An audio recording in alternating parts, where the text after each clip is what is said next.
India ಆಟಗಾರ Virat ಕೊಹ್ಲಿಗೆ shock. King ಕೊಹ್ಲಿಗೆ shock ಕೊಟ್ಟ ಬೆಂಗಳೂರು ಪೊಲೀಸರು. ವಿರಾಟ್ ಕೊಹ್ಲಿ ಮಾಲೀಕತ್ವದ ಪಬ್ ಮೇಲೆ ಎಫ್ಐಆರ್ ದಾಖಲಿಸಿದ್ದಾರೆ. ಚಿನ್ನಸ್ವಾಮಿ ಕ್ರಿಕೆಟ್ ಸ್ಟೇಡಿಯಂ ಬಳಿ ಇರುವ 18 ಕಮ್ಯೂನ್ ಪಬ್ ಮೇಲೆ ಅವಧಿ ಮೀರಿ ಪಬ್ ಕಾರ್ಯನಿರ್ವಹಣೆ ದೂರು ಬಂದಿರುವ ಹಿನ್ನೆಲೆಯಲ್ಲಿ ಕೊಹ್ಲಿ ಮಾಲೀಕತ್ವದ 18 ಕಮ್ಯೂನ್ ಪಬ್ ವಿರುದ್ಧ ಎಫ್ಐಆರ್ ದಾಖಲಾಗಿದೆ. ಮಧ್ಯರಾತ್ರಿ 1:30ರವರೆಗೂ ತೆರೆದಿದ್ದ 18 ಕಮ್ಯೂನ್ ಪಬ್ಗಳಿಗೆ ರಾತ್ರಿ 1 ಗಂಟೆವರೆಗೆ ಮಾತ್ರ ತೆರೆದಿರಲು ಅವಕಾಶ ನೀಡಲಾಗಿತ್ತು. ಆದರೆ ರಾತ್ರಿ 1:30 ಆದ್ರೂ ಪಬ್ನಲ್ಲಿ ಕೇಳಿಸಿದ್ದ ಡಿಜೆ ಸದ್ದು. ಈ ಬಗ್ಗೆ ದೂರುಗಳು ಬಂದ ಹಿನ್ನೆಲೆಯಲ್ಲಿ ಪೊಲೀಸರಿಂದ ಕ್ರಮ ಕೈಗೊಳ್ಳಲಾಗಿದೆ.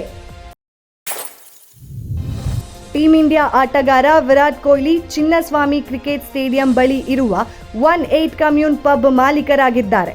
ಈ ಪಬ್ನ ಅವಧಿ ಮೀರಿ ನಡೆಸಲಾಗುತ್ತಿದೆ ಎಂದು ಸ್ಥಳೀಯರು ದೂರು ನೀಡಿದ್ರು. ಮಧ್ಯರಾತ್ರಿ 1:30ರವರೆಗೂ 18 ಪಬ್ನ ತೆರೆದಿರುತ್ತಾರೆ. ಎಲ್ಲಾ ಪಬ್ಗಳಿಗೂ ರಾತ್ರಿ 1 ಗಂಟೆವರೆಗೂ ಮಾತ್ರ ತೆರೆಯಲು ಅವಕಾಶ ಇದೆ. ಆದರೆ ವಿರಾಟ್ ಕೊಹ್ಲಿ ಅವರ ಪಬ್ನಿಂದ ತಡರಾತ್ರಿ 1:30ರವರೆಗೂ ಡಿಜೆ ಸದ್ದು ಕೇಳಿಸಿದ್ದ ಹಿನ್ನೆಲೆಯಲ್ಲಿ ಪೊಲೀಸರು ಎಫ್ಐಆರ್ ದಾಖಲಿಸಿ ಕ್ರಮ ಕೈಗೊಂಡಿದ್ದಾರೆ.